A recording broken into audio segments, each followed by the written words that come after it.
Gauragraganyaganagotragoloruharam Gauranga Guratamakopyadakopabriksham Gopalagadharatidam Yatisingha Gora Govinda Deshikavaram Satatam Namami Uttama Adama Kichuna Vachila Jachia Dile Kakola Kahe Premananda Hemona Goranga Hridaya Dariya Bola Bhaja Goranga Kaha Goranga Laha Gorangera Namare Jai Jana Goranga Bhaje Se Hoyamara Pranare Hare Krishna Hare Krishna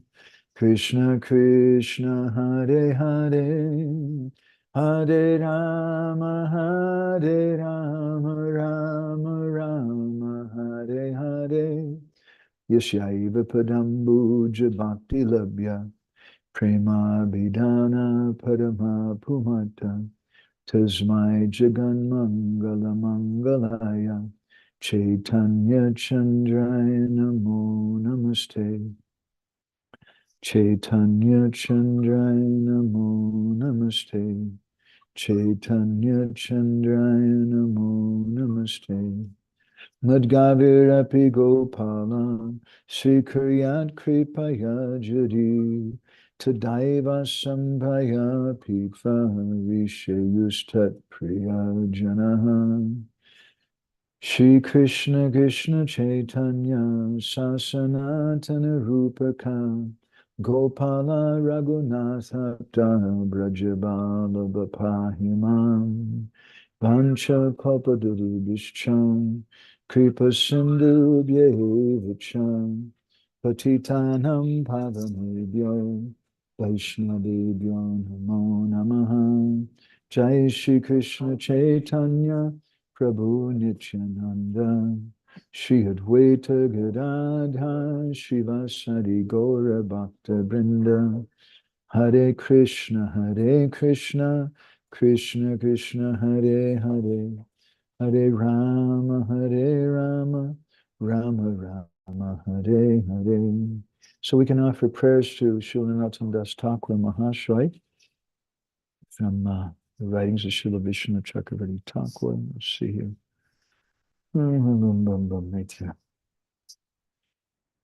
Shri Krishna Nama Amrita Varshi Vakta Chandra Prabhadvashta Tamo Baraya Gauranga Deva Anucharaya Namo Nama Srila Narottamaya.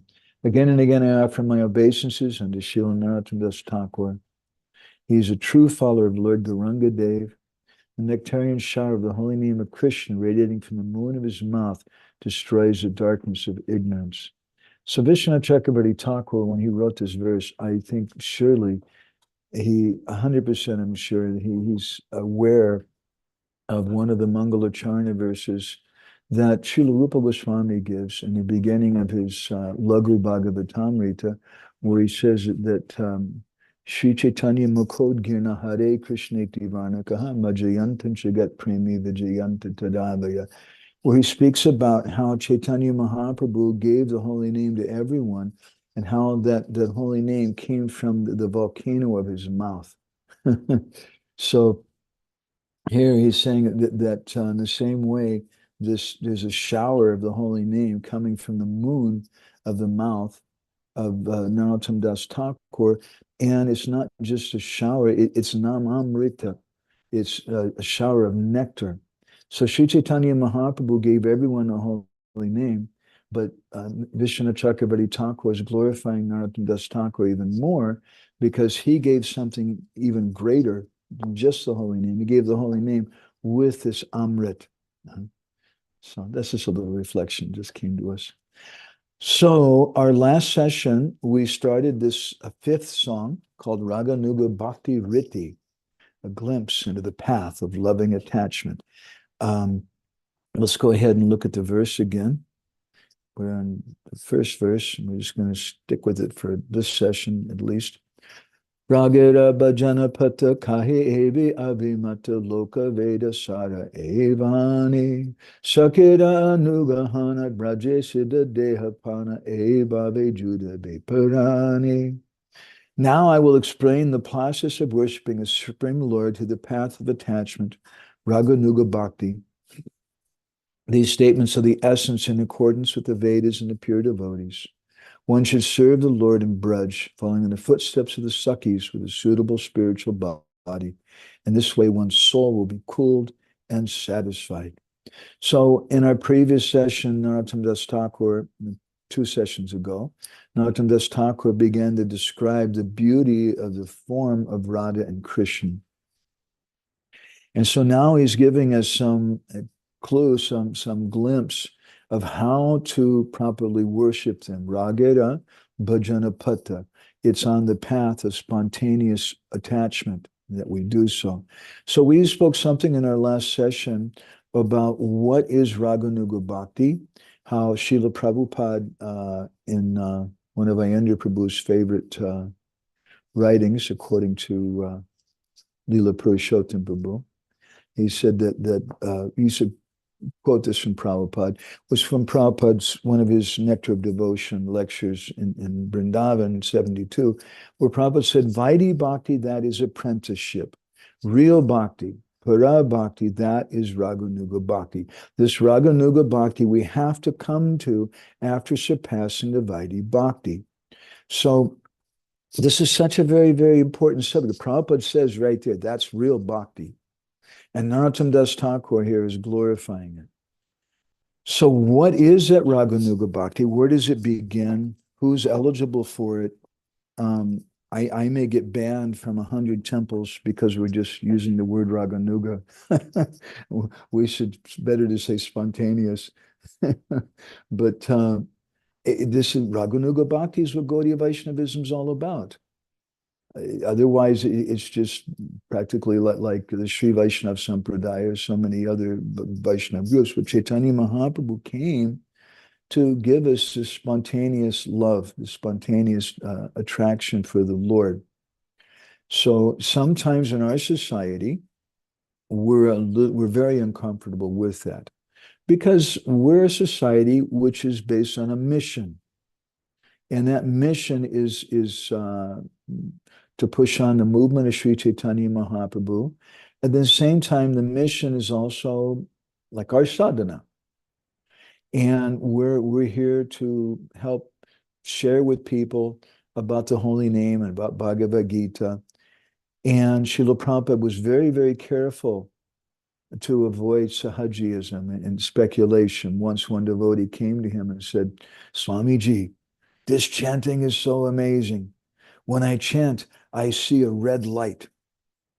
And Srila Prabhupada just said, keep chanting and it'll go away.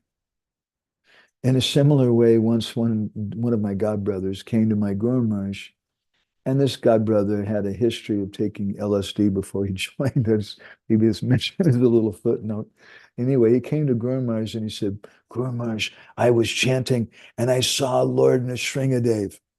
And Guru Maharaj looked both ways and kind of leaned into him in a whisper and he said, don't tell anyone.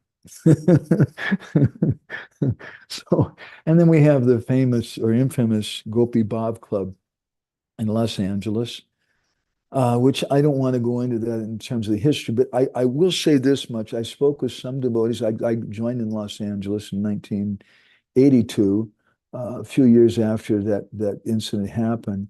And I spoke with some of the devotees who were there, and some of them are quite insistent that Srila Prabhupada was misinformed, that it wasn't such like a Raganuga kind of thing. It was just something they just wanted to read Chaitanya Charitamrita together, and it wasn't such an illegal thing. Other people say that it was illegal. I don't know. But I'm just speaking about this because when we talk about history, we should be straightforward, and it's better. Sometimes they say the winners write history. Well, we don't want to rewrite history. Sometimes I do some research in history. We wrote about our Guru Maharaj's life, And when I did that, I would say, some people say this, some people say that. This person remembers like this. Here's what he had to say. Here's what somebody else had to say.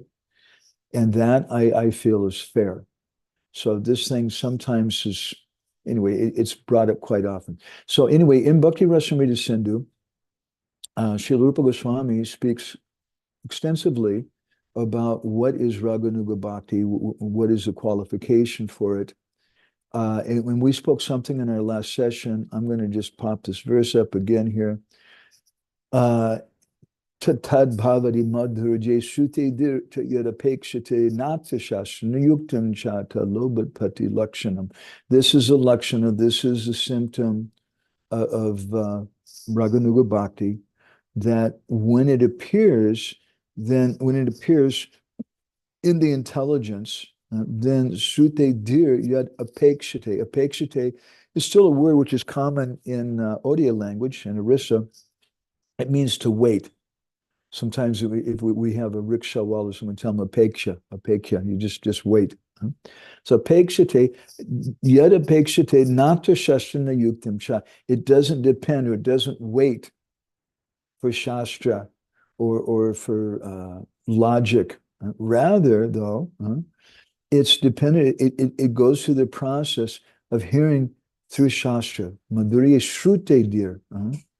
So when we hear from the proper person, in Bhaktivedanta Thakur, in his commentary in the first verse of Shikshashtakam, as we mentioned in our last session, he says there's two basic types of Shraddha. There's Lokik Shraddha and Shastriya Shraddha. Among Shastriya Shraddha, or Paramartik Shraddha, is Transcendental Shraddha, transcendental faith. Lokik Shraddha means common faith. Amongst transcendental faith, again, there's two types.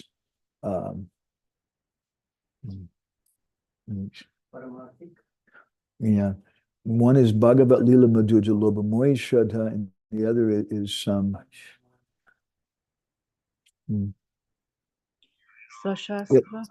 Sashastra Avarnamoyi Shraddha. Shastra Avarnamoyi Shraddha. It's faith which is based on Shastra. Thank you, Krishna Kun. And Bhaktivedanta comments that the quality or the symptom of that faith is fear. Oh God, if I screw up, I'm going to go to hell. And we see a lot of people like that, especially in America. You have a lot of Christians, and they used to always come when we would go and do programs at the Grateful Dead concerts or different places and distribute prasadam and do kirtan. And they would come with these big signs, "You're going to burn in hell." Because they figure that's going to get everybody's attention. Because that's their motivation. Shastra Avarnamoyi Shraddha. Of course, they're not based on Shastra even. And then there's Bhagavat Lila Madhurya Lobhamoyi Shraddha, which means that faith which comes, even though someone has material desires, but it comes because they're hearing Bhagavat Lila Madhurya, they're hearing some sweet pastimes about Krishna. And that type of greed is that type of faith is characterized by greed. And Jiva Goswami in his commentary, he says that when someone, to some degree, and here I think he's referring to what Bhaktivedanta would describe as Bhagavat Lila Madhurya Lobhamoyi Shraddha, when some realizes to some degree how sweet the love and activities of the inhabitants of Braj through hearing the Bhagavatam. It doesn't say through reading, because there's a whole difference when we hear from someone's voice. And there's a whole difference when we have a relationship with that person that we're hearing from. So when someone they realize to some degree, even a small degree, how sweet it is, the inhabitants of Braj, then through their intelligence, they may develop disregard for the injunctions of Shastra and logic, though logic is certainly employed. So that's the definition of Rāgānugā-bhakti. And Vaidhi Bhakti, on the other hand, we heard, is that which is dependent on the rules of Shastra and favorable use of logic until the appearance of Bhav Bhakti. And Jiva Goswami, in his commentary on that verse, which is Bhakti-rasamrta-sindhu 1.2.293,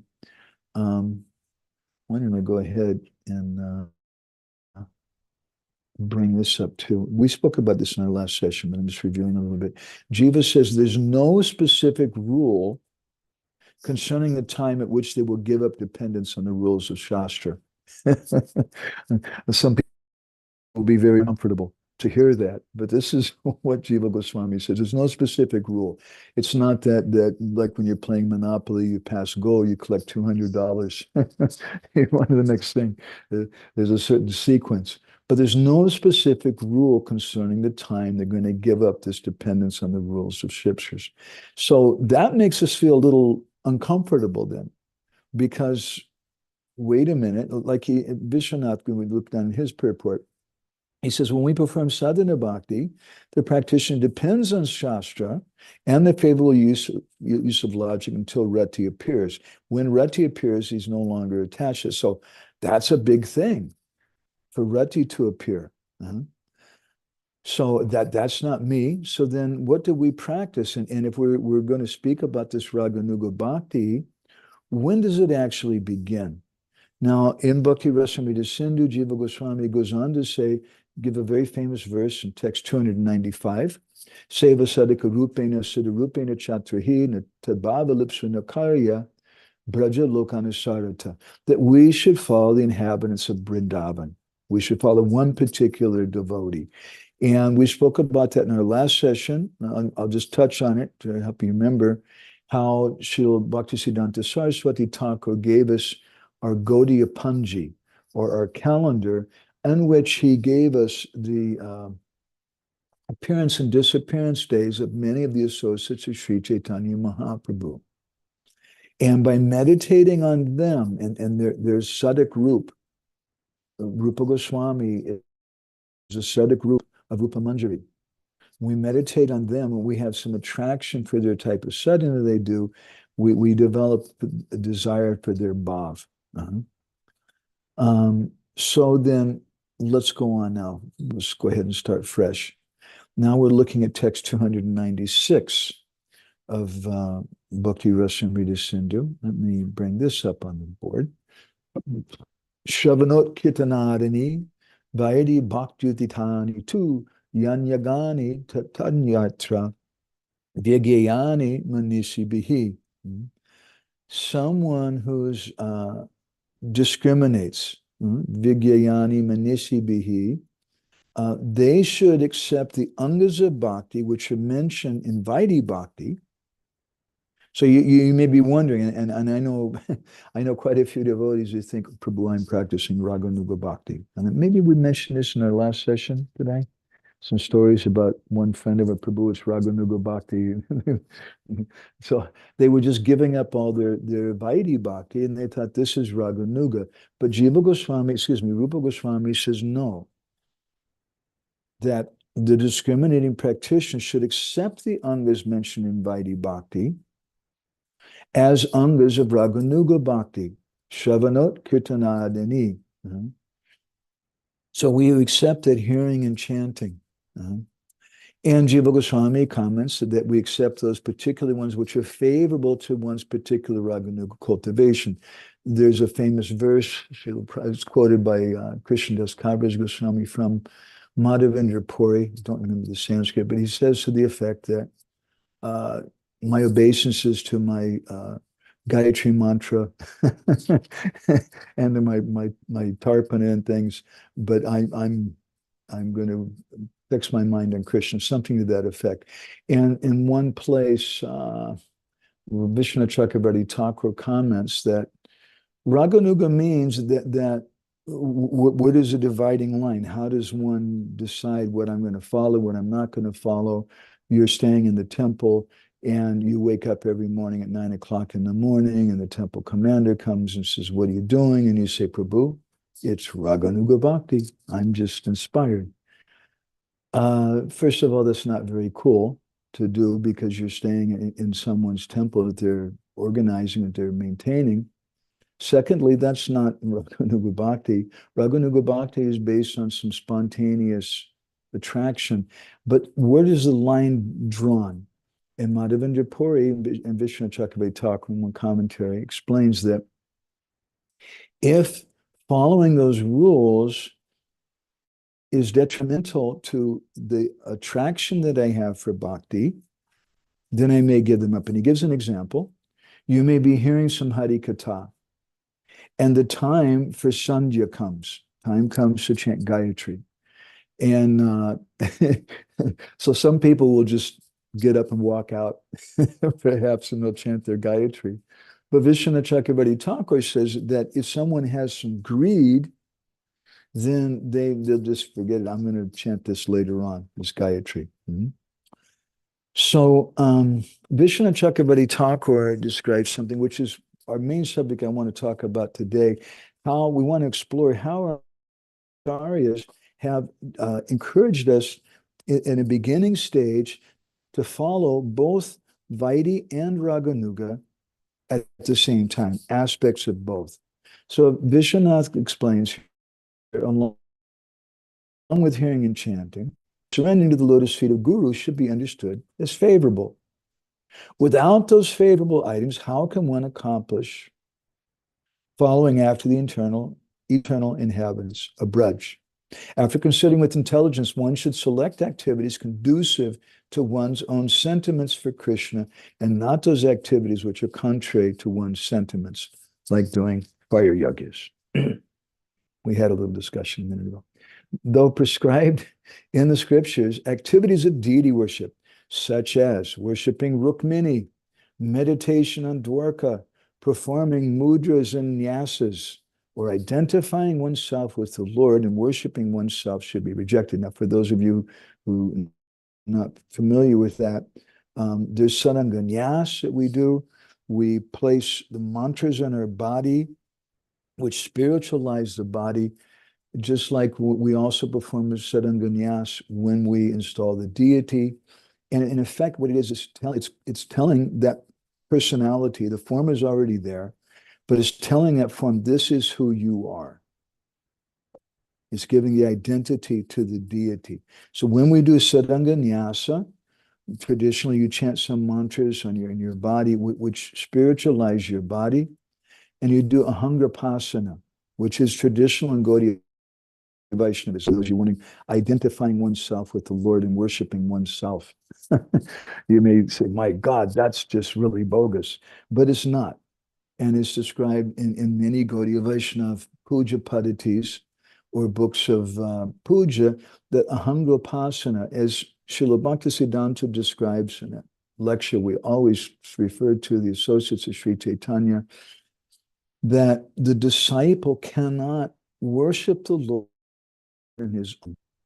Rather, he has to be taken by Guru and brought onto the plane of the absolute. And there, when he becomes absolute himself, then he can worship. And because Gurudev is on that plane, then he can bring the disciple there. So ahangrapasana just refers to, and generally Gaudiya Vaishnavas just recite the verse, Naham vipro nacharanara paiti naipi vaishyo nasudro. If you know that verse where Mahaprabhu says, I'm not a Brahman, I'm not a Kshatriya, I'm not a Vaishya Sudra, I'm Gopi Bhartahu Padakamalayur Dasa Dasa and Dasa. I'm a servant of the servant of the servant of the Gopis. So we identify ourselves in that way. With the Lord, we have some connection with him, and even we worship himself, but that's rejected. Scriptures also say that on the path of bhakti, there's no fault in omitting some of the procedures, such as meditation on Rukmini. And that's a whole nother discussion, which if you read the wonderful book, Prema-bhakti-candrika, A Light to See the Path of Raganuga Bhakti by Vishnu Chakravarti Thakur, is explained there that if someone worships the Mahishis or the queens of Dwarka, then they'll go to a compartment of the spiritual world where Lakshmi Narayan are known as Radha Krishna. They'll be in the mood of Lakshmi Narayan, but the form will look something like Radha and Krishna, and you'll get like that. So now let's look at Bhakti-sandarbha and some other comments. This is from Anucheta 310. of Bhakti-sandarbha. The Sanskrit is quite long. Anyway, let's just look at the English translation here. Yasya pravokte raga vishesha rucha eva jatastu, natu raga vishesha eva swayam. That he's speaking about when this taste, this rag, this attraction awakens in someone in the crystal-like heart.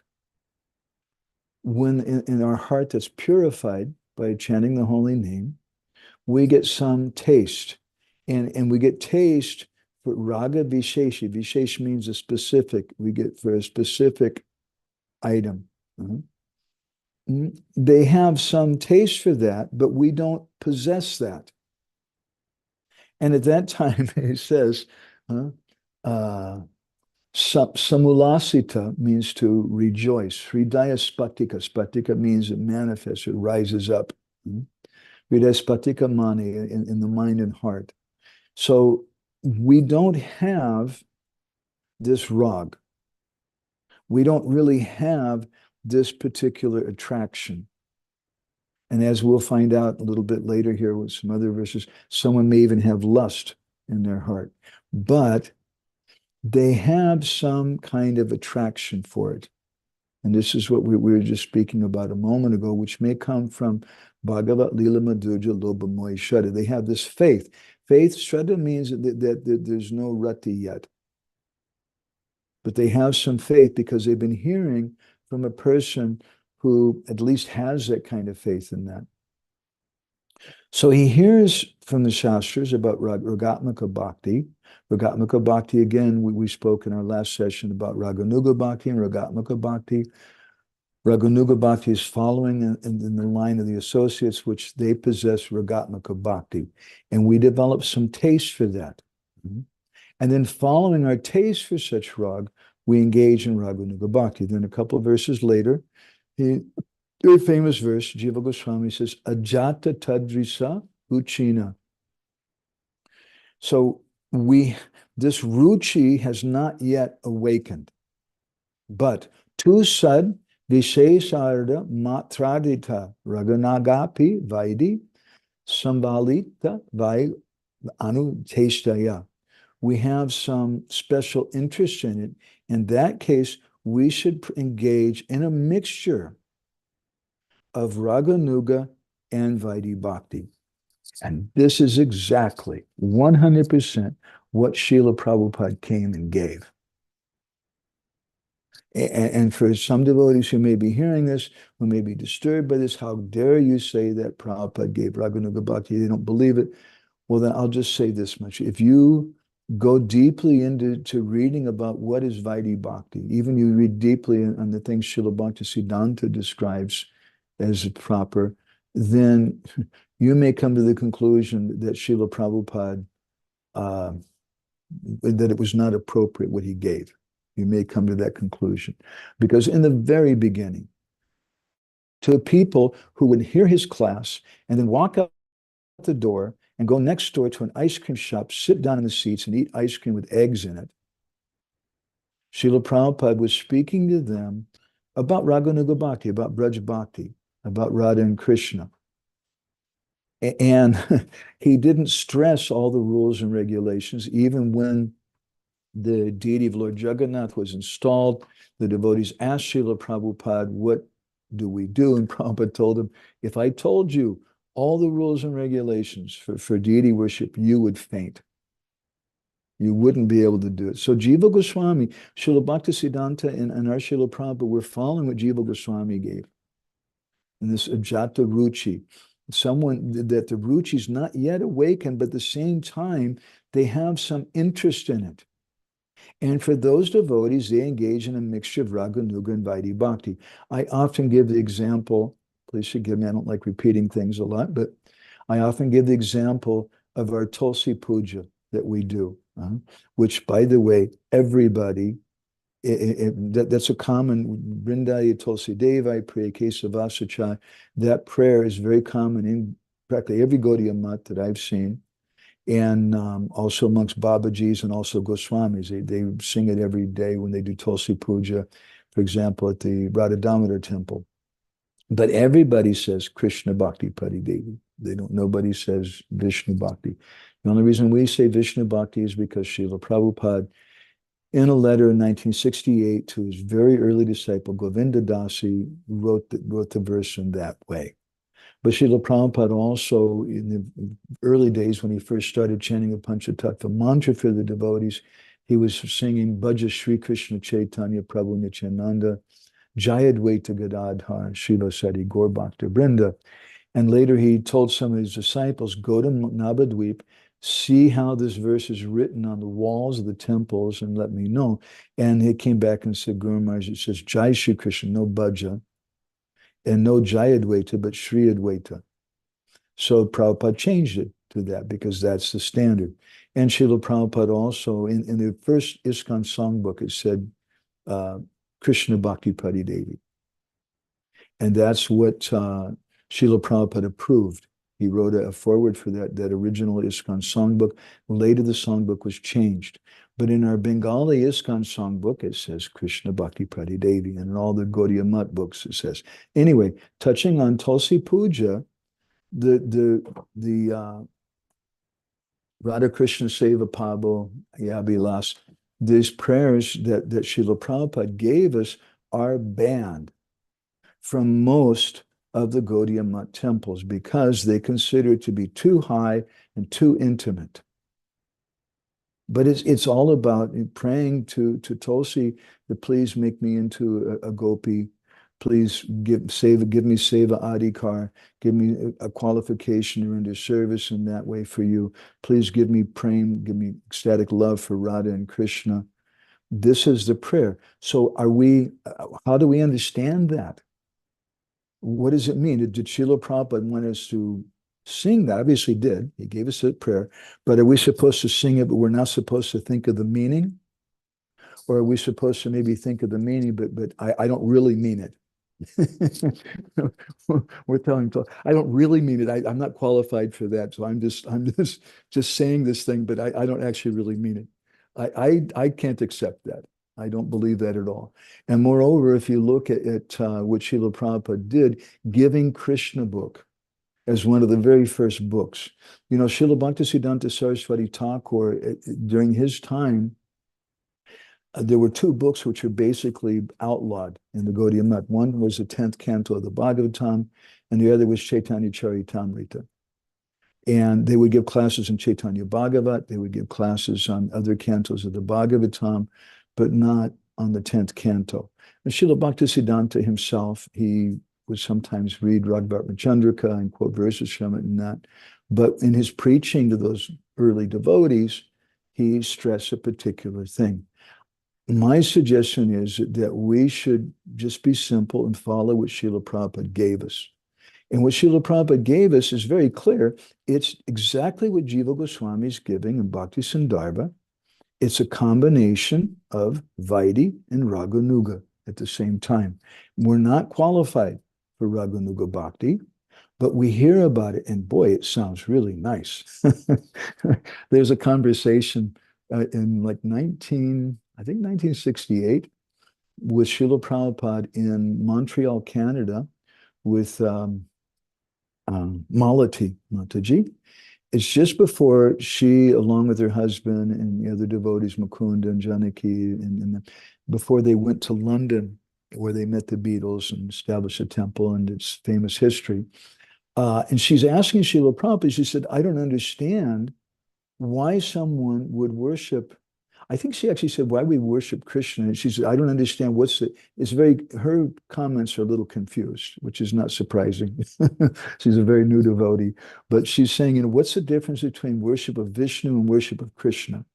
And Prabhupada's just telling her right away that we want to worship Krishna. You can worship Vishnu if you want, but Krishna is more, and Krishna is sweeter. So Jiva Goswami concludes at this point that therefore, as appropriate, Rāgānuga should be performed together with Vaidhi, and we should have some understanding of it. It's not something that I would encourage everybody listening to this today to start speaking about in Bhagavatam class tomorrow, Jaigor, if you're giving class in the Brooklyn Temple, and yeah, we should practice Vaidhi and Rāgānugā at the same time. It'll probably be the last class you give. And out of respect to the devotees who are preaching and who have some sense of the adhikar or lack of adhikar of the devotees listening, we should go along with them. When we have some other private sangha like we have today, we may speak a little something more. Now, there's a commentary ascribed to Vishwanath Chakravarti Thakur, ascribed to Krishnadas Kaviraj Goswami, on Bilvamangala Thakur's Krishna Karnamrita, the second verse. He describes it, Rāgānugā marge anutpana rati sadhaka bhaktar api saipsita siddha deha manasi parikalpya bhagavat sevadikam kriyate. That when we're on this Rāgānugā marg, even for a devotee, jata ratinam tu swayam eva tad deha spurtehe, whom rati has not yet arisen, they can mentally have some desire to serve Bhagavan in their own particular siddhadeham manasi. And then when that rati arises, then they'll be able to automatically do it. It won't be an artificial thing. It won't be some speculation. Jaguar, I just made your comment. I'll bet. But we should be respectful. It's really, really important. We should be respectful of the devotees who've worked hard to create a place where new people can be introduced to bhakti in an appropriate way. If you're teaching about dyeing clothes and cleaning clothes, you have someone joining your sangha who's 5 years old, you don't talk to them about using bleach. And if they ask, maybe tell them, no, bleach is forbidden. You can't do it because they're going to get hurt. They'll put it in their eyes. They may drink it. They may whatever. You just tell them, no, you don't do that. But bleach is a very important aspect of it. And Rāgānugā is a very important aspect of it. But if we tell devotees before they become human beings, to put it really bluntly, before they appreciate following regulated principles, you start telling them about spontaneous devotion and you can give this thing up and that thing up, then our acharyas have seen quite often in India, throughout history, people have taken in a wrong way, and Prabhupada calls them sahajyas. So now let's turn to Bhakti-rasamrta-sindhu, that book which we mentioned, wherein Srila Vishwanath Chakravarti Thakur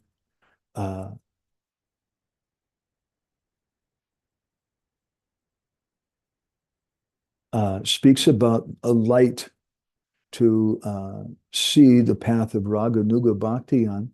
He has something very interesting to say here. Okay. He quotes this verse, Vikriditam vajavadu biridam cha Vishnu. And he says that when we hear about this in the beginning, that pratilabhya kamam hridyogam hasya pahinotya chedina, when we hear about the pastimes, Vikriditam vrajavadubir, of the married ladies in Braj with Krishna, then what happens is that we become very sober, dhira. And kamam hridrogam as apinotya, the lust in the heart goes away. So from that we can understand that someone may start hearing about these things, someone like us, someone like those people at the rock and roll concerts that I used to give Krishna books to and show them George Harrison's signature. See, George signed this. Wow, man, that's really cool. And they give you $5 or $10 for a book or something. But they're complete, like us, that we're all complete animals, but they hear something. And by hearing about that, that lust of the heart gradually goes away. So even if someone has lust, they can begin to practice something of this. And Vishwanath goes on in the next stanza to explain that. Let's bring that up. He says, Tad evam karma yogadinam antakarana sudhi drabyadesha sudyadayaha sadakas tad vaigunyadayo bahadak bhaktis tu prana dayanate abiti. Even though some lust is still there, and although it's considered to be a great fault in the path of bhakti, and that's one of the main things that devotees in our society are famous for preaching about, is celibacy and giving up lust. Still, even if we have these desires, we're afflicted by lust and other material desires, we can begin to practice this thing. We can begin to have some desire. And therefore, Jiva Goswami says we can practice two things at the same time. We can practice Vaidhi and Rāgānuga. So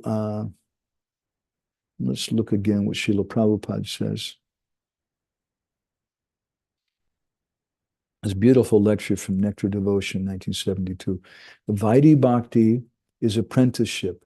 Real Bhakti is Rāgānugā Bhakti. And we have to come to that point after surpassing Vaidhi Bhakti. This is the instruction of Srila Prabhupada. So Prabhupada goes on to explain that if we don't try to make further progress in Bhakti, if we just simply stick to the shastric regulation process and don't try to go beyond that, or as Bhaktivedanta Thakur comments about the pastime of Dhenukasura, that Dhenuka represents someone who has a lesser qualification, in this case lesser than the cowherd boys, and he can't climb up into the tree to taste the juicy fruits. So persons who don't have qualification to get the juicy fruits of Rāgānugā Bhakti, and they don't have faith that anybody has that qualification, therefore when they see the cowherd boys climbing those trees, they make a big noise. Hee-haw, hee-haw, they like a donkey, and they yell at that person. So that's the nature of persons who have that lower qualification. And this is a subject matter that people quarrel about quite often, and it's not black and white. It's a multi-rainbow of colors and all kinds of different qualifications and things, and we should understand that, and we should be cooperative with if we're staying in the Brooklyn Temple or someplace, we should be cooperative with their vision for preaching to new people, but we should also understand what Srila Prabhupada is speaking about. So Prabhupada says, if we only stick to the shastric regulations and don't try to go beyond that, and then he says that the shastric process is required. Without that, you can't get to that platform. In other words, if we don't follow some principles. But he says, if we stick to the shastric process only and don't try to improve ourselves, that shastric process is kanishta adhikar, the lowest stage of devotional service. And he quotes this famous verse, 𝗣𝗍𝗵, speaking about the qualifications of the Kanishta, one of which is natad bhakteshu chanyeshu, that he doesn't give respect to devotees or to other persons. Rather, his faith, Shradayate archayam, he has faith in doing puja and doing archana and following rules and regulations. And that's his whole mentality, that's his whole absorption. I have these rules and regulations, and I'm not so interested in the devotees. But what we're hearing about Rāgānugā Bhakti, that it comes from hearing from someone. And that hearing process requires Shravana Adhikar, which we often speak about, which Shravana Adhikar qualification to hear comprises of Pranipat, Pariprashna, and Seva. We have to submit ourselves, which indicates we have some faith. You can't submit yourself to someone unless you have faith. We have to inquire from them in an honest way. And we have to render service both to the speaker and to the subject matter. And then we have adhikar for hearing. So if someone doesn't have faith in devotees, then they can't come to this platform of Rāgānugā Bhakti. And that's okay. We don't want to disturb them. Prabhupada says, if I become satisfied only with these regulated principles for worshiping the deity in the temple and following the regulated principle, but I have no other idea, then sabhakta prakrita smita. Prakrita means on the material platform. Such a devotee can fall down at any moment because he's on the prakrit stage. Prakrit literally means material. Prabhupada says prakrit means it's gunamayi prakriti. It's very strong. So any devotee can fall down if he remains prakrita bhakta. He has to raise himself above this in the madhyam adhikar. Now, we should be very careful. I've seen so many devotees over the years ask questions, well, how do I practice Rāgānugā Bhakti? What do I do? Srila Prabhupada gave us a process where he combined both things. He combined Vaidhi Bhakti and Rāgānugā Bhakti together. We should deeply understand what he did and have faith in that and stick to the process that he's given us and just try to go deeper into that. And rather than in an external way, think Rāgānugā Bhakti means I'm chanting 1 lakh a day, or Rāgānugā Bhakti means that I'm doing Asakaliya Smarana or reading Govinda Lilamrita, this or that. Rāgānugā Bhakti means that I have some faith, a basis of faith, which is characterized by greed. Bhagavat Lila, Madhurja Lobha Mohi Shraddha. By hearing about the residents of Vrindavan and how sweet they are and how wonderful it is, this lobha, this greed, arises in our heart. So everything is based upon a personal connection. Whereas a prakrita bhakta, natad bhaktesu, chanyeshu, they don't have faith in devotees. And we see so many people today like this. Just go on Facebook for more than 5 minutes, and you'll come across all kinds of people saying all kinds of nasty things about everybody. And then the question that rises to me then, well, if we do have faith in someone, what should that faith be based on? It should be Shastriya Shraddha. I have faith in my Gurudev, not because he's a Srup Shakti Krishna Pushta Parikar Nityasiddha Mahabhagavat Premi Bhakta. I have no idea if he's any of those things. But I have faith in him because he quotes Shastra and because he lives that, he follows that thing. So we should have faith like that. And sometimes devotees, they appropriately, well, don't be a personality cult. Don't just have faith in someone blindly. That's a fact. But we should have faith because he's quoting Shastra, and that's the basis of my faith. He's chanting Hare Krishna. There's a nice letter Prabhupada wrote in 1975 to Burijan Prabhu.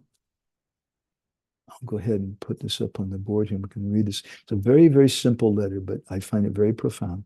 There's a sentence from it. It says, you are remembering me and chanting Hare Krishna. This is Krishna consciousness. You are remembering me and chanting Hare Krishna. This is Krishna. He doesn't just say you're chanting Hare Krishna. This is Krishna consciousness. He doesn't just say you're remembering me. This is Krishna consciousness. But you're doing two things. You're remembering me and you're chanting Hare Krishna. This is Krishna consciousness. What does it mean to remember Srila Prabhupada? Does it mean that I remember where Prabhupada has a certain mole and Prabhupada was so tall and Prabhupada's body looked like this and his face looked like that? That's remembering Srila Prabhupada. How can that be? Srila Prabhupada taught us in the very beginning, I'm not this body. So what does it mean then to remember him? It means I'm remembering his mood and chanting Hare Krishna. That's Rāgānugā Bhakti. That's the basis of our Rāgānugā Bhakti. We're combining Vaidhi and Rāgānugā together in this very, very simple, very basic sentence. You're remembering me and chanting Hare Krishna. This is Krishna consciousness. Bhakti A Krishna Nama Smarana Krandana. Thank you, Jaipur, my favorite verse. So that's our process. These two things go together.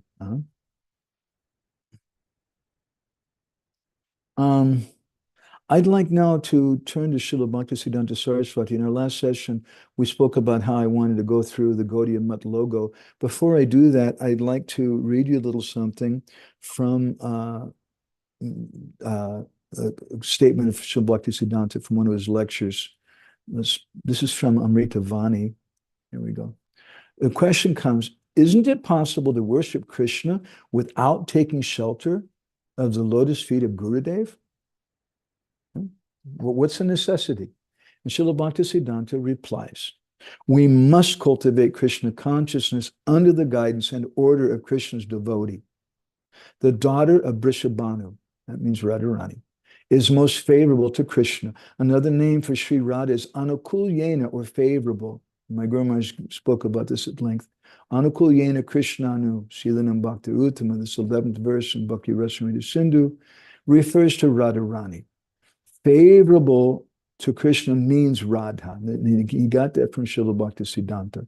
The spiritual masters are the dearest companions of the daughter of 𝗣𝗍𝗍. That's Guru. Gurudev is the dearest companion of the Radharani. We Gaudiya Vaishnavas worship Sri Radha Krishna. Actually, Gaudiya Vaishnavas are more partial to Radha than Krishna. The spiritual master is none different from Sri Radha. Cultivation of Krishna consciousness is done under Sri Radha's guidance and in subordination to her. If we fail to subordinate ourselves to her representative, the spiritual master, we will not be able to cultivate Krishna consciousness or even please Krishna. I'll read that sentence again. I like that. If we fail to subordinate ourselves, if we fail to become subordinate to and follow to her representative, the spiritual master, we will not be able to cultivate Krishna consciousness or even please Krishna. Rather, we will only dance wildly for our own happiness. That sounds a little familiar, doesn't it? Dance wildly for our own happiness. It goes on. By renouncing such adverse mentality and such pride, and by serving Krishna under our Guru's order, we will be benefited. But unfortunately, we've forgotten to satisfy Krishna and are busy satisfying our own senses. Alas. Instead of making Krishna the center of our household, we have made ourselves the center and have become attached householders. If we are actually interested in our own benefit, we must take special care during our present life. Otherwise, we will be cheated and will lose an excellent opportunity. Wow. That we could unpack that for days and weeks, that wonderful, amazing statement from Srila Bhaktisiddhanta Saraswati. Gurudev is the representative of Srimati Radharani. My Guru Maharaj used to say that that the Gurudev is Radha Priya Jana, and he's an intimate associate of Srimati Radharani, Radha Priya Sakhi. So now I'd like to go a little bit and focus a little bit on the Gaudiya Math logo. This information that I've got here is from Bhakti Vikas Maharaj's book on Srila Bhaktisiddhanta Saraswati. Before I go to that, he gives a little anecdote regarding this logo, that one pundit once asked Srila Bhaktisiddhanta, maybe I should first of all put a picture of this logo before everybody here so we can look at it and meditate on it. Okay.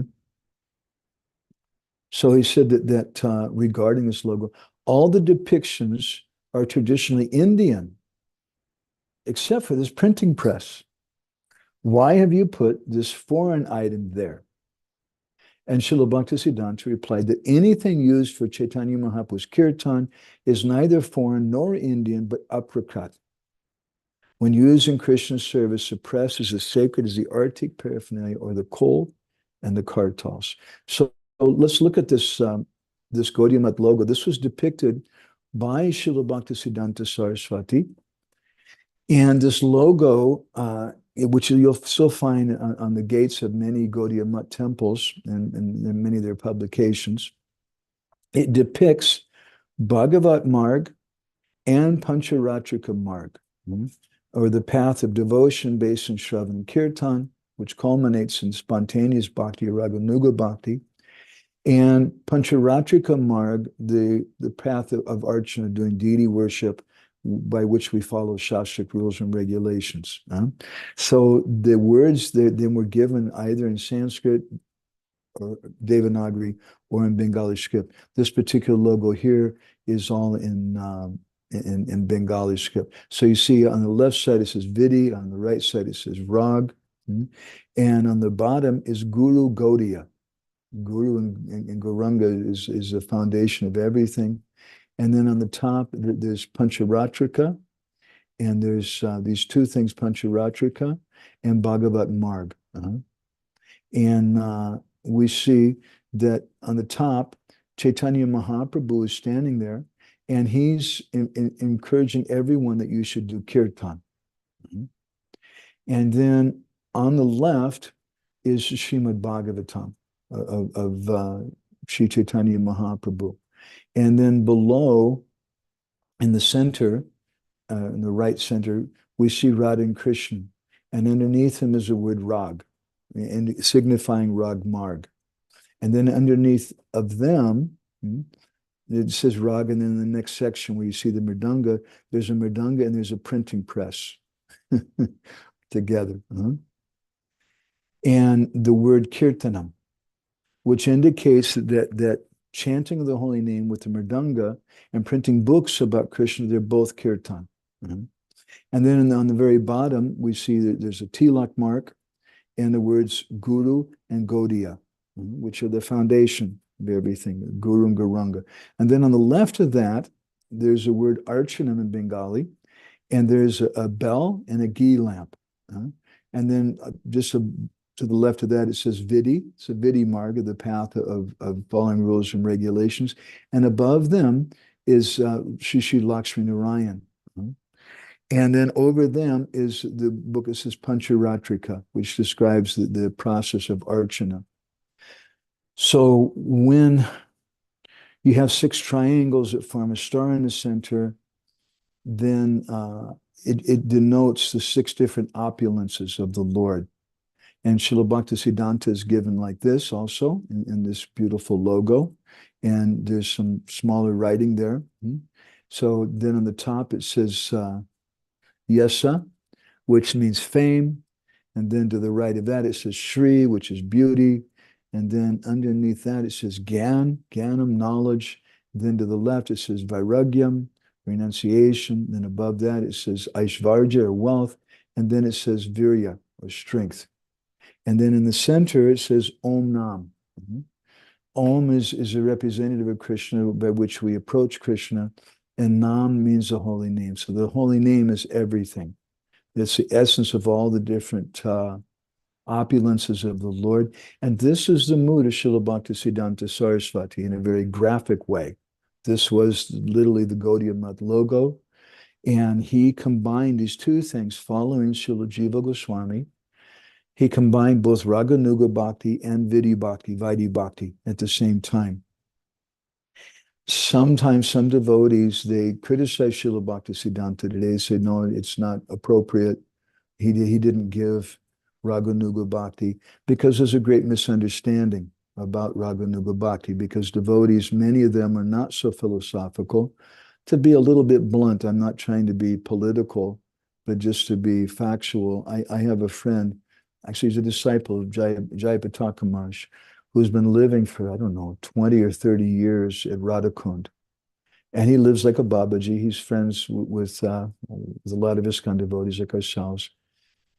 And he chants 16 rounds a day, or more than 16 rounds. He's chanting usually 2 or 3 lakhs a day. And last time I talked to him, he was doing Govardhan Parikrama 2 or 3 times a day.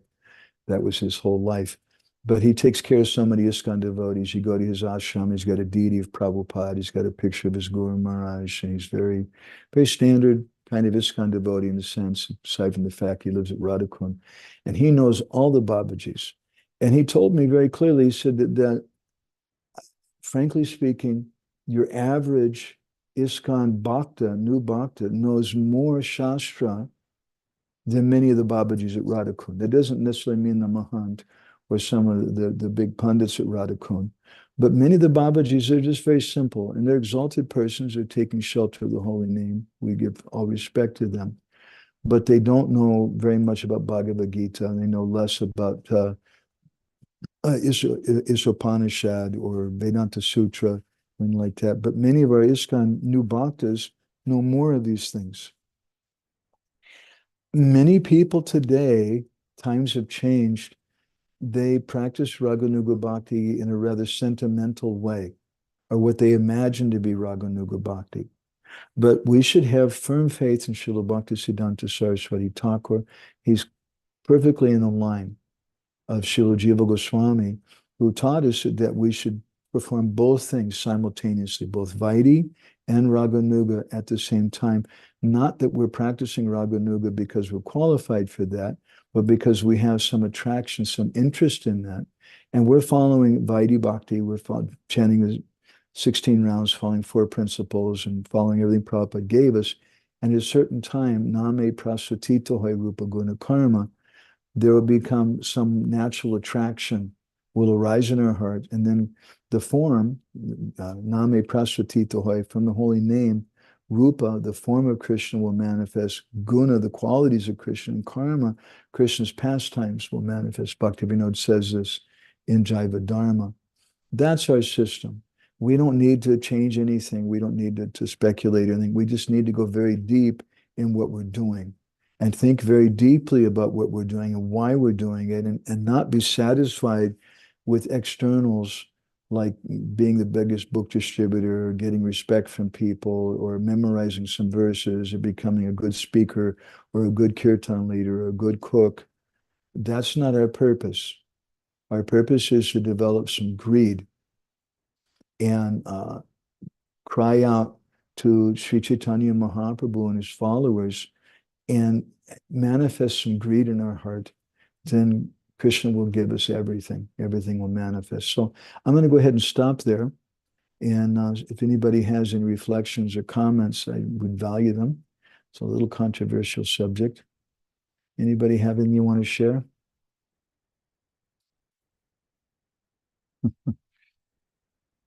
Yeah, why don't you come here, Krishna Kun? Okay, and we got Siddhahari Prabhu. Why don't you go ahead first? And Krishna Kun's here and Jaigor. Thank you, Prabhuji, for your wonderful katha today. Very inspiring. I have a reflection and a question. A reflection is, I'm recently reading Bhagavad Gita, and in chapter 3 of Gita, we find that Krishna's, of course, the topic is quite different, but Krishna telling Arjuna that he should still perform karma yoga. Although, like, first he begins by saying that you don't have a qualification to perform jnana yoga, so that's why you should do karma yoga. But even if you think you have a qualification for jnana yoga, still you should perform karma yoga just to set the right standard. And I find a similar theme here today also. The first quotes which you shared from Jiva Goswami, he's mentioning that although somebody who has reached a high stage, he still performs Vaidhi Bhakti for setting an example. Well, hold on a second. Let me unplug this thing because nobody here can hear you. Yeah, I'm sorry, Krishna Kun. Go ahead, Prabhuji. You want to summarize this, what you said again? Yeah, I want to say that in third chapter of Bhagavad Gita, we find something very similar to what you described today in regards to Vaidhi Bhakti and Rāgānugā Bhakti. There, Krishna tells Arjuna that although you may have a qualification for performing Jnana Yoga, one should still perform Karma Yoga to set a great example for the society. And I find that similar theme you touched upon today when you shared the commentary of Sri Jiva Goswami, where he's mentioning that one should still perform Vaidhi Bhakti for setting an example so that there's no disturbance in the society. In one of your initial quotes which you shared. So I was just drawing a parallel between the Karma Yoga and Jnana Yoga discussion in third chapter of Bhagavad Gita and today's discussion which you had shared on Vaidhi Bhakti and Rāgānugā Bhakti. Yeah, I don't think it's... Let me just reflect a little bit on what you just said. I don't think it's only to set an example, but it's also a question of our personal adhikar, that I don't have adhikar to follow purely Rāgānugā Bhakti, so I'm doing both. I'm practicing some Vaidhi and some Rāgānugā because I know this is where I want to go. But I'm practicing some Vaidhi at the same time. In fact, not only am I practicing Vaidhi, but I'm practicing what Prabhupada called, mark my words, what Prabhupada called Varnashram Dharma.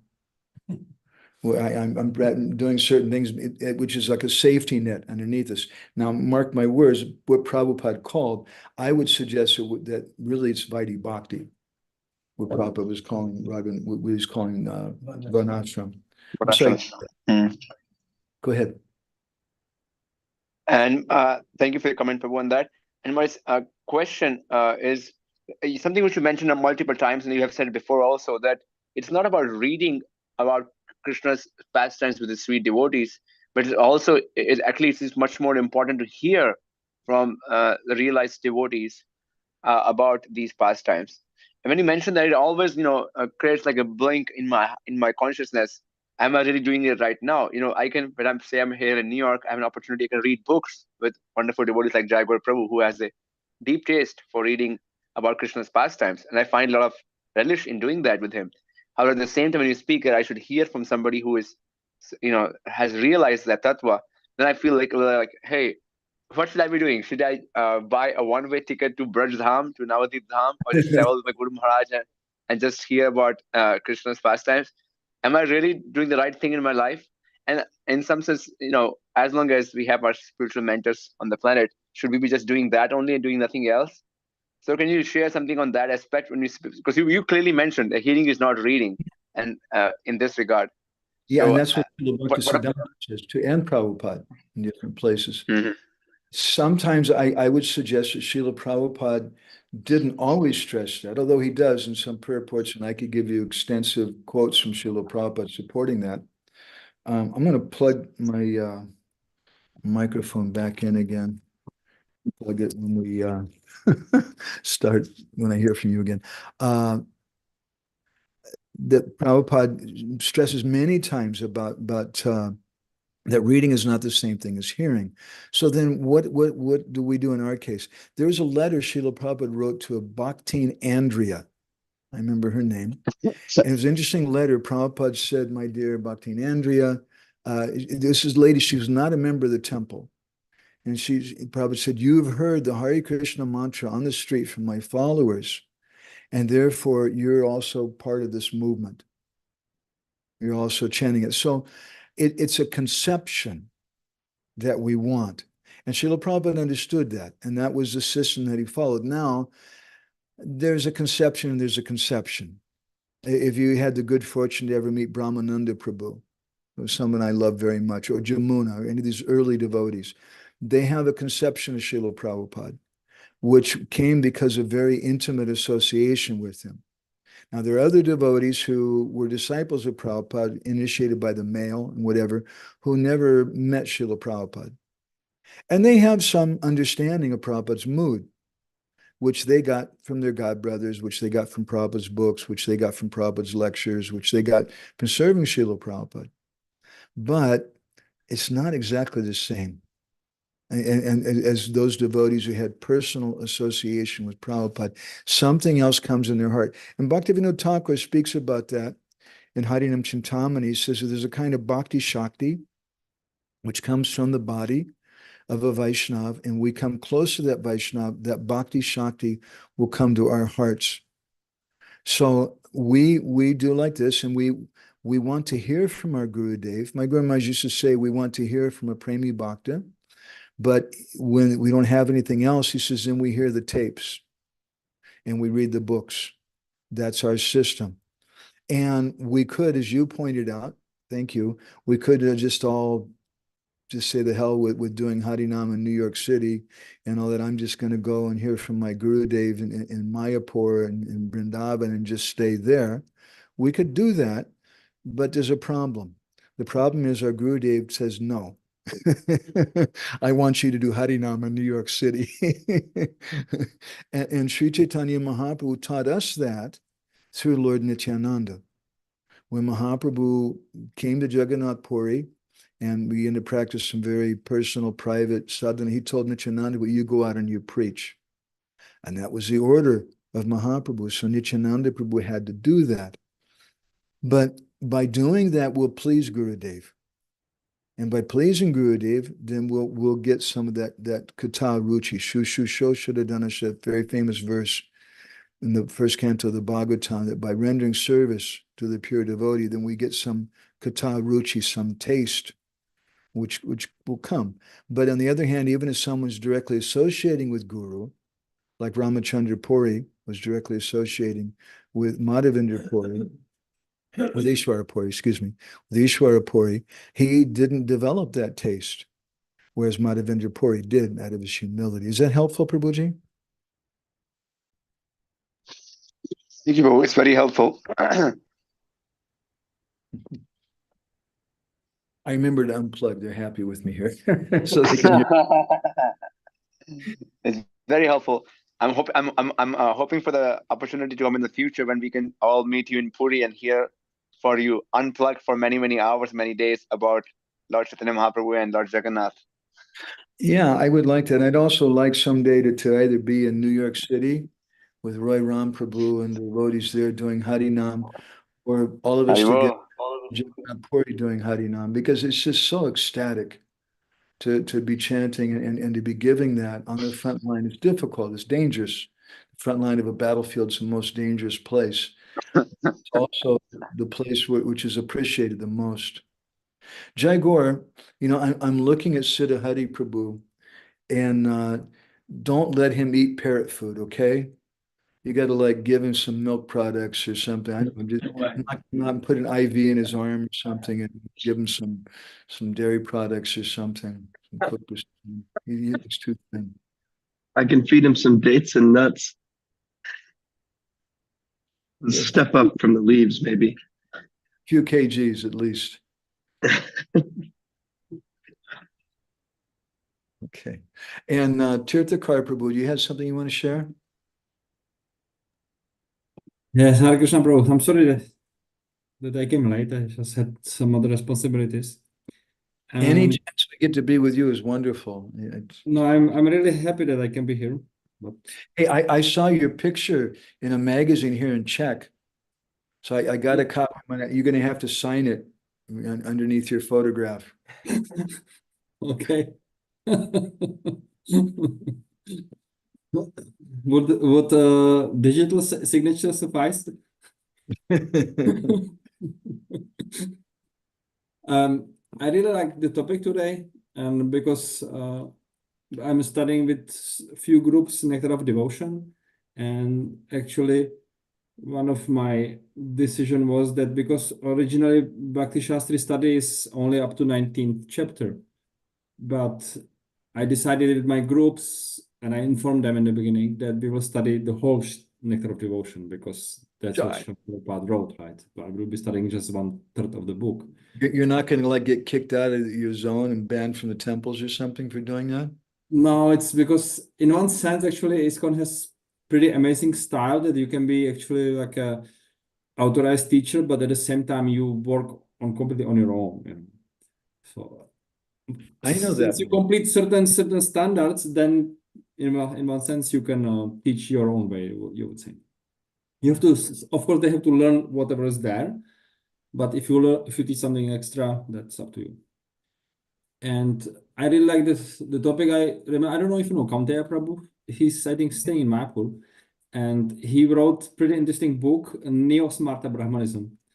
And it actually rang the bell when you were explaining it, that if you are doing these rules and then you stay all the time on that level of those rules, and it's only about the rules, then you have and then I see that the devotees, not only that they follow what Srila Prabhupada gave us, but they start to add more and more. And then I get to some... I need more rules, give them more. And then you get completely like, I don't know, maybe someone will get offended, but I would say crazy ideas that like ladies during their period, that they cannot chant on Tulsi beads, and they cannot touch the Shastra and all these things. So thank you. It was very nice kata. Thank you. Yeah, there's another similar one I've seen too, that unless you're initiated, you can't wear Tulsi neck beads and things. There was a big discussion that if you are not initiated and you cook the food and you offer it to the Lord and Lord will accept it, initiated devotees should not accept it from you. Oh my God. Leela can tell you about that. Leela can tell you this was quite common in Czech. Siddha Hari Prabhu, I can't believe his comment. I got to read that. It's really, I don't know what kind of taste this is in. He's speaking about, obviously, about Apple products, but he says, ladies are only allowed iPads.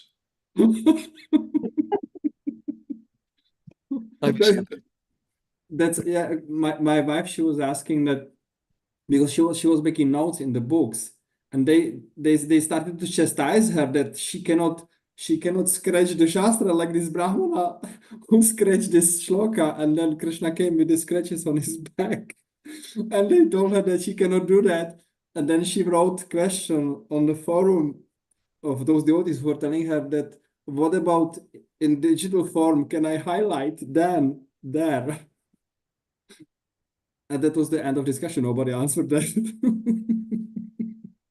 Yeah, Vikramaditya Prabhu, who left already, he was telling me recently, it was hard for him. He was living in one zone, and the devotees were very affectionate to him, and he grew up with those devotees, and he was, but then they told him, they made a rule, no one's allowed to come unless the ladies are wearing saris, they can't wear skirts, and the men have to be clean shaven, otherwise they can't come to the program.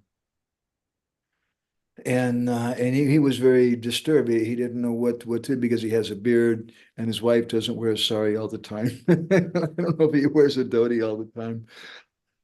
Anyway, I don't want to comment any further. But it's really interesting. I really value what you just said, that some people, not only are they enamored with the rules, but they look for more rules. They want to add more and more rules. The rules of everything are so very, very important. It's a fact. I see some persons are like that. Thank you very much, Thakur Prabhu. I appreciate it. Jaigor, do you want to share something? Can we see your smiling face? There we go. Can't hear you, though. Can't hear you. Here. Can you hear me now? Yeah. I was just typing it because I got to go in a couple minutes. So after I ask him to turn the video off and run out the door. But I was thinking about you were speaking about that you shouldn't a cloth dyer shouldn't introduce a 5-year-old to the practice of using bleach, right?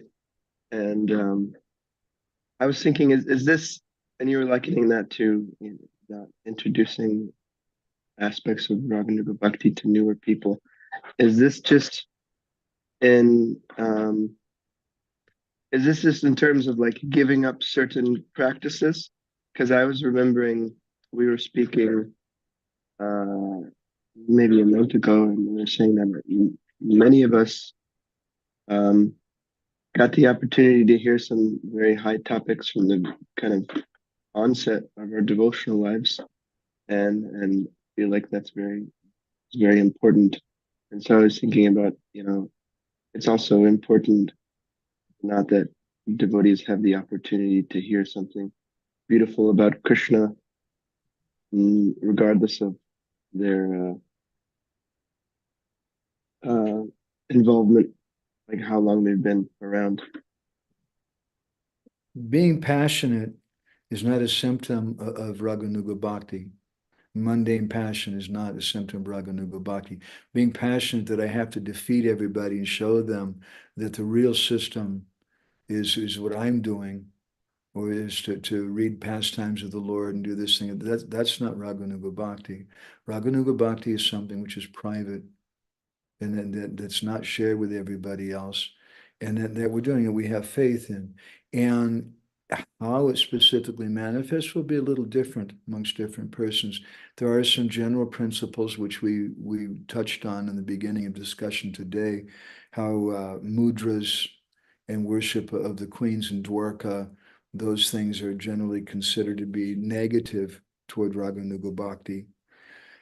But otherwise, what rules someone may give up, that's not what we talk about. It's not that we say, okay, now, you're following Raganuga Bhakti, so you don't have to follow all 4 regulated principles, or you don't have to go to all the morning programs or this or that because you're a Raganuga Bhakta now. That's nonsense. Whereas someone may not go to all the morning program or something because they do have some spontaneous devotion. They find that doing some service or this or that is more inspiring for them, and they may do that, but that's a personal thing. And we have to be very careful. We have to understand the function of the temples. And the function of the temple is to train new people up and to spread Krishna consciousness. And we don't want to disturb that. Those temples, the temples of the new people are being trained by one particular person, and he has a particular mood. That's bhakti. And I want to respect that particular mood that he has when I'm in that temple.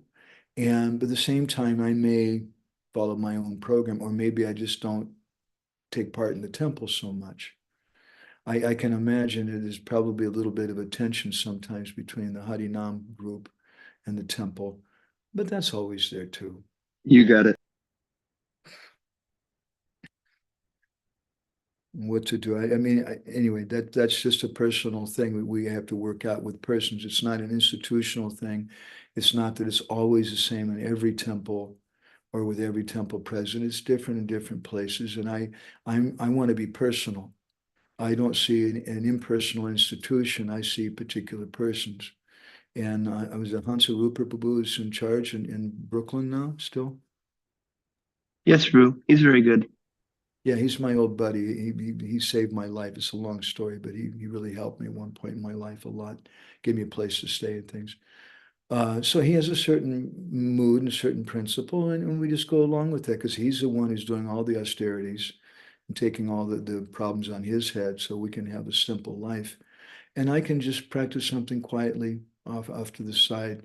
And more than preaching about principles, more than I know some devotees invited me to usually when we go to Mayapur, there's a group of devotees. Sometimes they ask me to come and give private talks to them.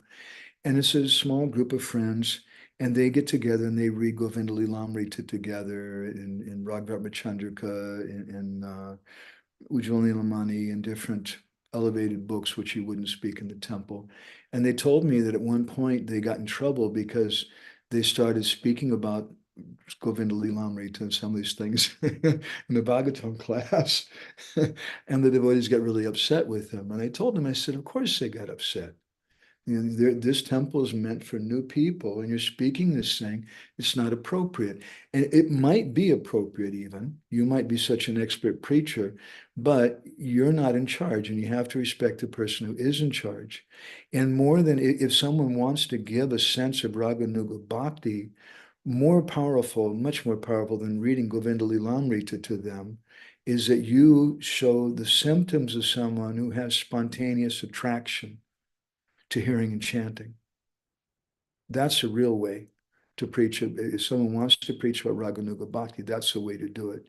Not to start telling people that you should chant 3 lakhs a day and you should not go to Mangalartik and you should read Govinda Lilamrita or something. You're just going to create a disturbance in everybody's mind. Is that helpful, Jaguar? Yeah, Ru. I really, really appreciate your response. Really I have a request. Thank you. I have a request from you. Please get some really nice, thick burfi and maybe a few Simply Wonderfuls. And when Siddha Hari Prabhu is sleeping, just go jump on his chest and just start sticking them in his mouth. Okay? So, and force him to eat that, okay? All right. I will take that as my life and soul. That's your... Siddha Hari, are you saying something?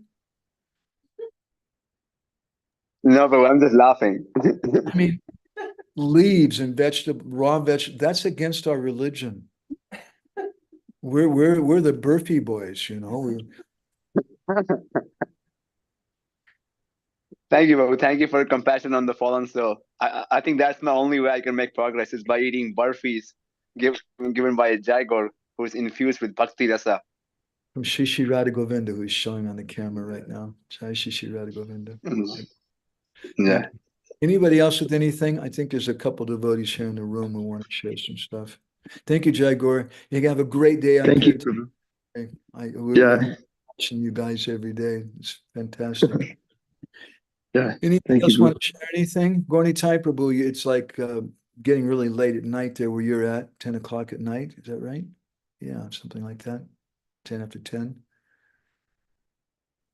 Haribo, I'm taking this association like a Raganuga association, so I don't find the time, which is maybe tomorrow will cause me a little bit difficulties. Long as your temple Yeah, president once a week. is. Yeah, temple president. Which temple president? The main temple. Actually, I'm used to go to this Bhakti-rasamrta-sindhu Krishna Balaram Mandir.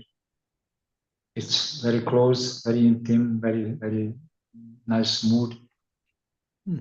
You know, it's like a little kutir. I don't know if you Where? picture. Where is just it? Nandigram, behind the Rasakunj, Rasamrta Kunj. Behind Rasamrta Kunj. Acha. Yeah, we stayed in Rasamrta Kunj in Maharani's flat. Thank you, Tirthakar Prabhu, for like a year, but we never visited Bhakti Raghava Maharaj's place. That's cool. Yeah, it is a new place. When you were here, it was not present yet. He brought the place and then he started to build. Now, last year, in April, he started this worship. Anyway, it's nice, it's cool, because practically we are in the nature. Only deities are under the shelter, so we are standing outside. So anytime when any rain coming, we have to have an umbrella. That sounds really sweet. Yeah, sweet. And then sun is shining, you know, behind you, and it's raising up. It's beautiful place. So thank you very much for this topic. I would like to ask, practically I had a question that what does it mean mixed practice when you personalize, when you apply it to your person? And every person is different. So, but practically you answered that. If you follow our Guru, if you keep the Guru Maharaj mood, that's our own personalized mixed Rāgānuga and Vaidhi Bhakti.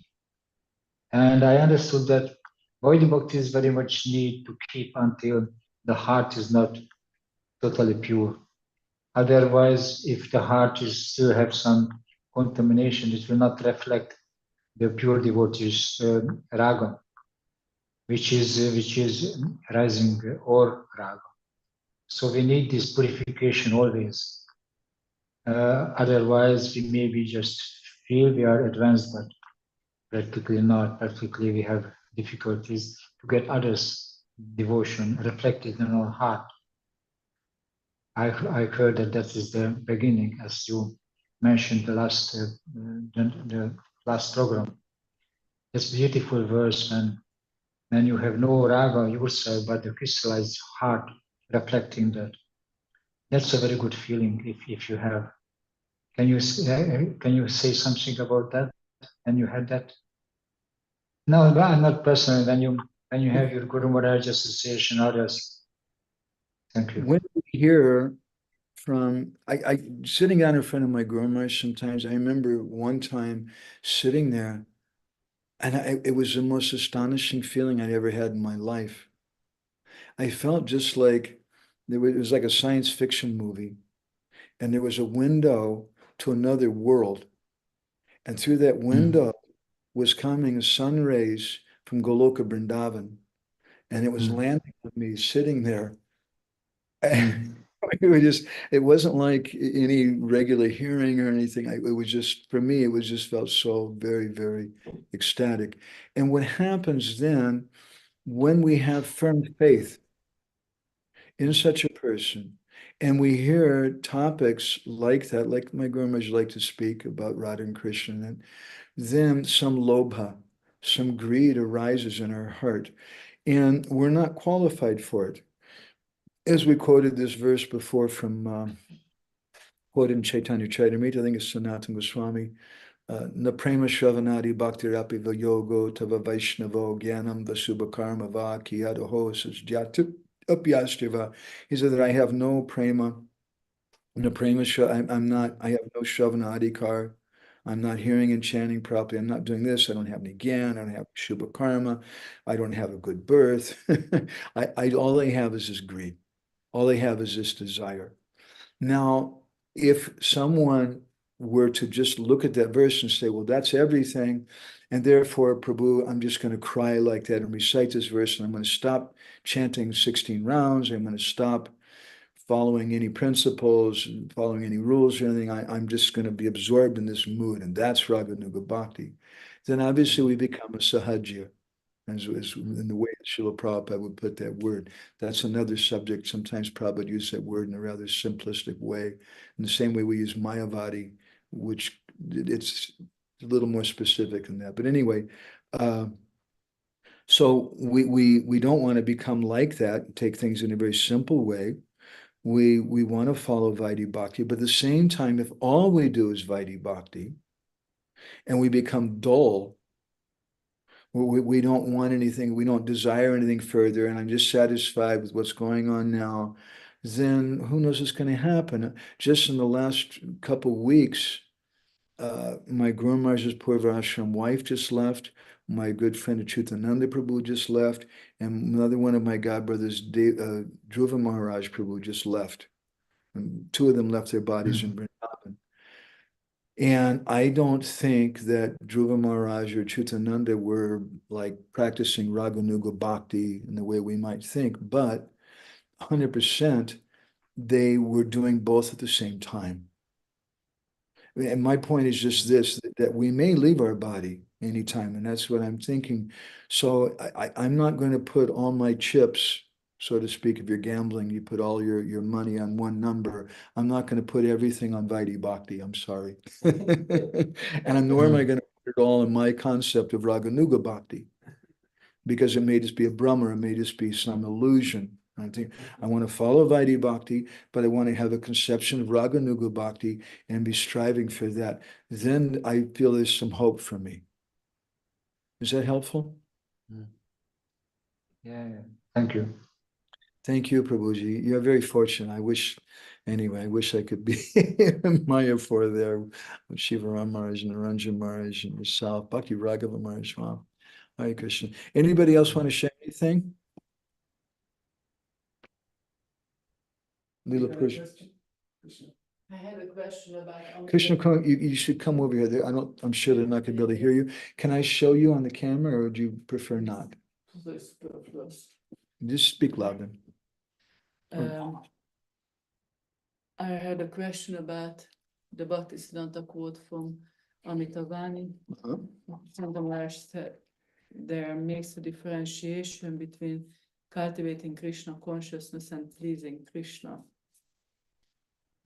And it's not the first time I'm marking this, so I wanted to ask about it. Okay, good. So is there a difference between cultivating Krishna consciousness and pleasing Krishna? So let's go back to this verse, or this statement from Srila Bhaktisiddhanta. We must cultivate Krishna consciousness under the guidance and order of Krishna's devotee. That's the first point that he's making.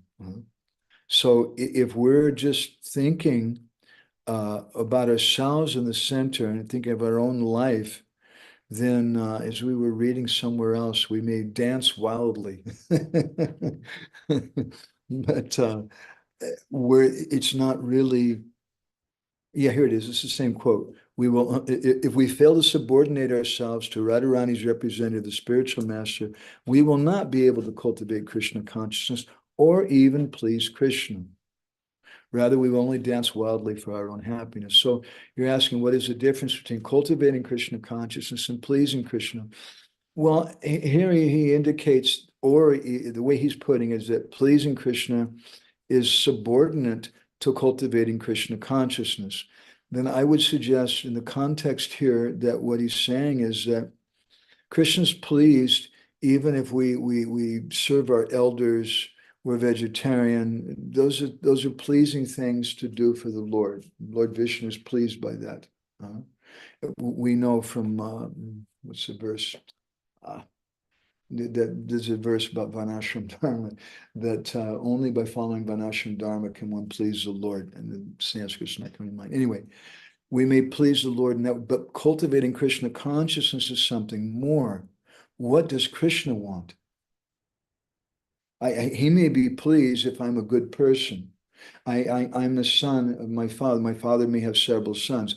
One of them may be a criminal. And he does things. He buys a necktie for my dad. He gives gifts or something, and he may please the Father in that way, but he hasn't understood the desire of our Father.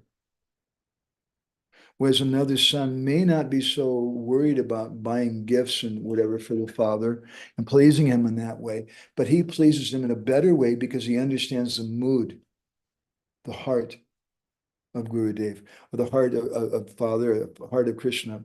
So that's a higher thing. But we can only do that. Srila Bhaktisiddhanta says we should renounce such adverse mentality and pride. And we can only do that by serving Krishna under our Guru's order. Otherwise, we're just proud. And I'm sorry to say it, I'm just going to say it really bluntly. A lot of times devotees, they tell me, wow, you know, you really preach a lot about Guru and you really have, that's our standard. That's just our standard thing. That's what Srila Bhaktisiddhanta spoke about. That's what Shastra speaks about. It's what all of our acharyas speak about. But devotees these days don't speak about it so much because we don't have faith in Guru. Because so many gurus had problems and they went away. So Guru Bhakti is like a bad thing or something, but it's nonsense. Because the whole thing was institutionalized so much. Yeah, Leela Purushottam is saying because all the Guru Bhakti was institutionalized so much. Yeah. Is that okay, Krishna Kwan? Yeah. Okay, Leela, you want to come here, please? Okay, let's. If I don't show Leela Purushottam's smiling face, and I know everybody's going to be angry with me. There he is. Oh, wow.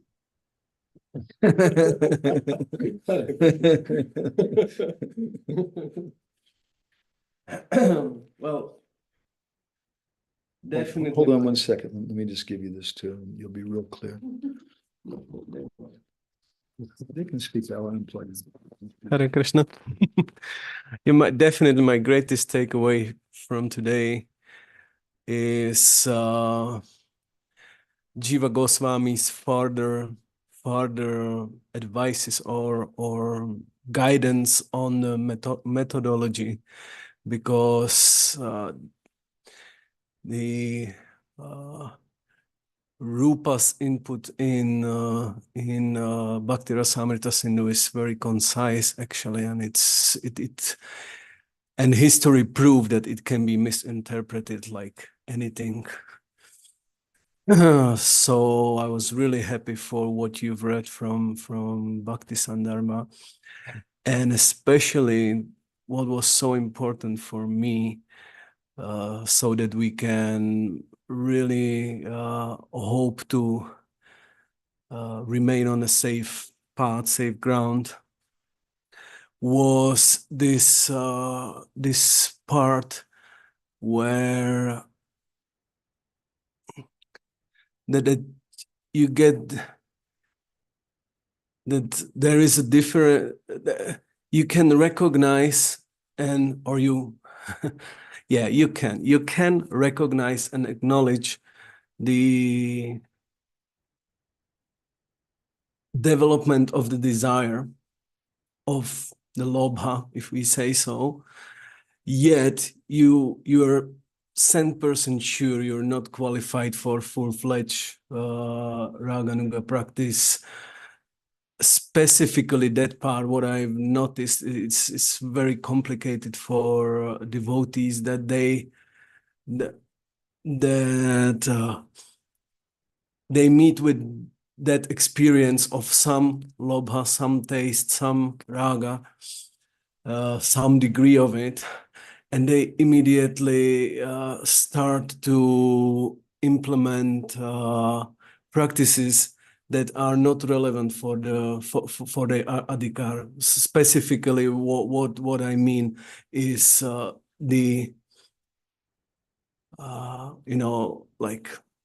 antaras chinta siddha deha, and then you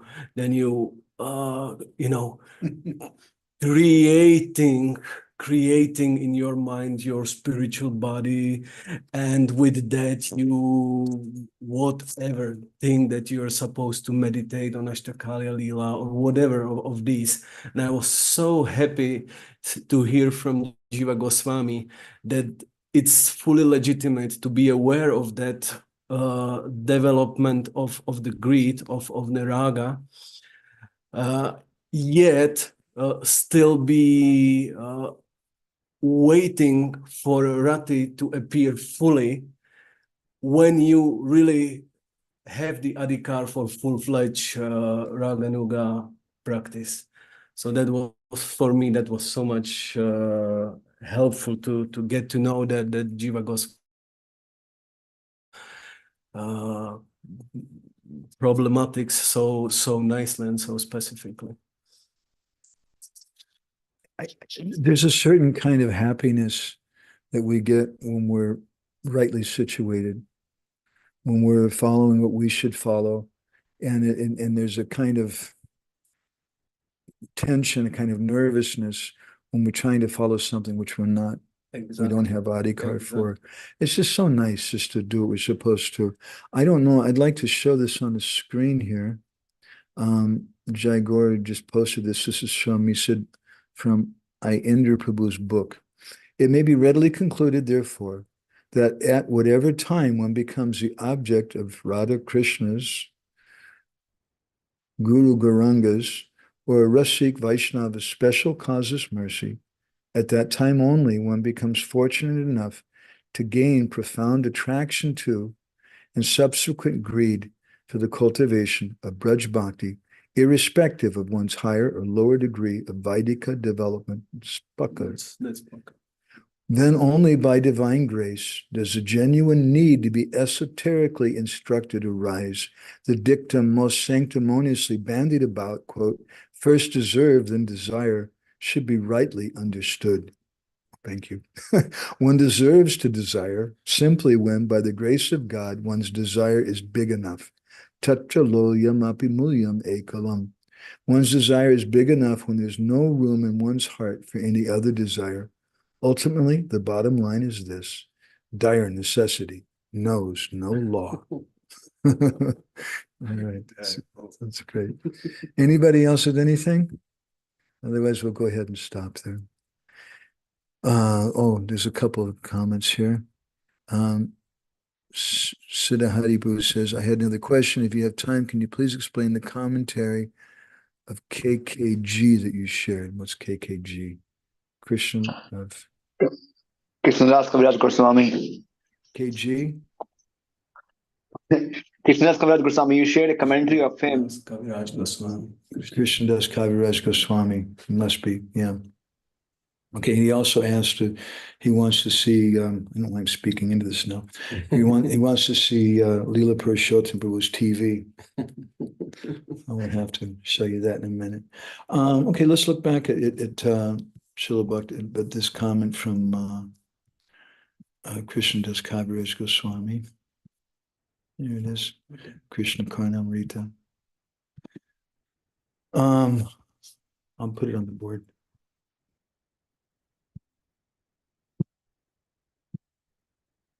Ana Raganuga Marge, Anutpana, Rati Sadike Bhaktayar, Api, Swepsita Siddhadeha Manasi, Parikalpya Bhagava Sevadikam Priyate.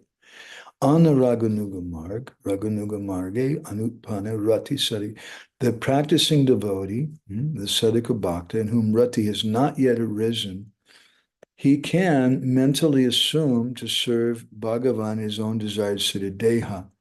So, but that may be some kalpana. That may be just some imagination. It is imagination because I don't know.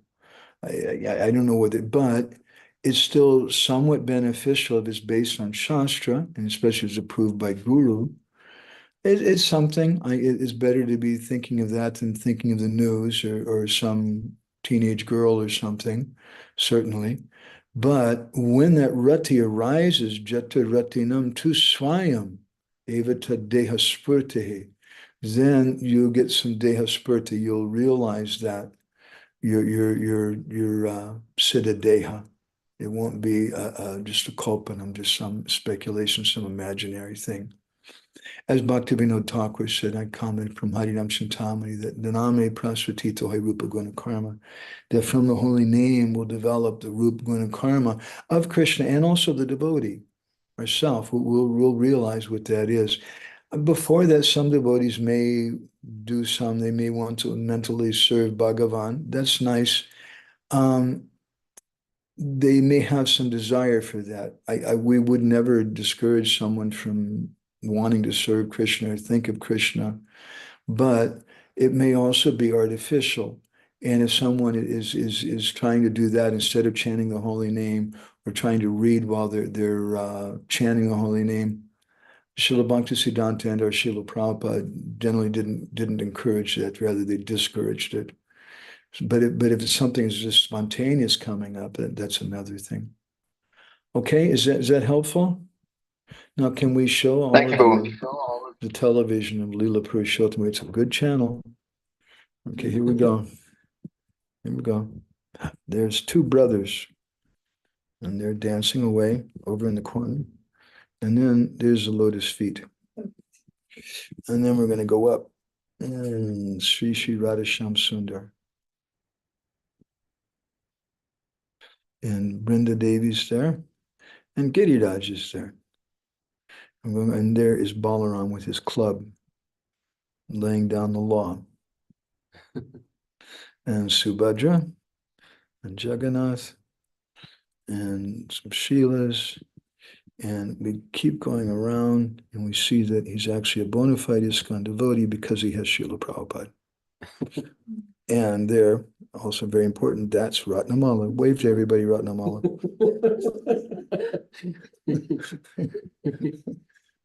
I'm not going to show you Krishna Kun or I'll get in trouble. Okay, so thank you all very much. Hare Krishna.